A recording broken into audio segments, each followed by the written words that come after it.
முடிஞ்ச அளவுக்கு வந்து இந்த junk foods, not only drink, இந்த ஜங்க் ஃபுட் சாப்பிட்றவங்க, இந்த வெளி சாப்பிட்றவங்க, அதே மாதிரி வந்து பார்த்திங்கன்னா தேவையில்லாமல் இந்த மாத்திரை தலைவலி நான் மாத்திரை, வயிறு வலி நான் மாத்திரை, உடனே மாத்திரை கன்சியூம் பண்ணுறவங்களுக்கெல்லாம் வந்து பார்த்திங்கன்னா கொஞ்சம் ஹெல்த் பாதிக்கும். அதெல்லாம் வந்து கொஞ்சம் இல்லாமல் பார்த்துக்கோங்க.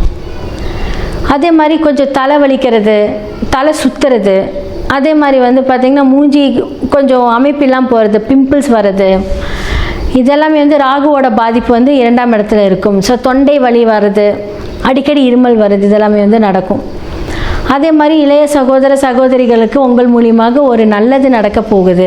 அதே மாதிரி உங்களுடைய பாதகாதிபதியான வீட்டை வந்து இப்போ குரு பார்க்கும்போது யாரெல்லாம் உங்களுக்கு எதிரியாக இருந்தாங்களோ அவங்களாம் எங்கே போவாங்கன்னே தெரியாது. இவ்வளோ நாள் வச்சு செஞ்சுருப்பாங்க, கூடவே இருப்பாங்க, ஹெல்ப் பண்ணியிருப்பாங்கன்னு சொல்லுவாங்க. ஆனால் உங்களுக்கு அவங்க வந்து உபத்திரவம் தான் பண்ணியிருப்பாங்க. யாரெல்லாம் நீங்கள் நம்பினீங்களோ அவங்க எல்லாருமே இப்போ கொஞ்சம் பிரச்சனை கொடுத்துருப்பாங்க. இப்போ அவங்களாம் யாரும் நீங்கள் கண்டுபிடிக்கக்கூடிய ஒரு காலம்.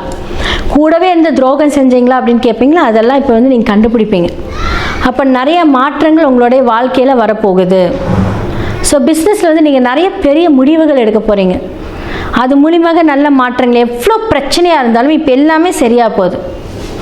அதனால் இந்த காலகட்டம் மகரத்துக்கு வந்து பார்த்திங்கன்னா ஆல்ரெடி 7.5 சனி பிடியிலேருந்து வந்ததுக்கப்புறமே சில கிரகங்களோட அமைப்பினால் இந்த ப்ராப்ளம் வந்திருக்கும். எதுவுமே சரியாக போகுது. தசா புக்தி மாறும்போது இன்னுமே சூப்பராக இருக்கும். உங்களோட சுயஜாதகத்தை பார்த்துக்கோங்க. என்னென்னலாம் ஆல்ட்ரு செய்யணுமோ அதெல்லாம் செஞ்சுக்கோங்க.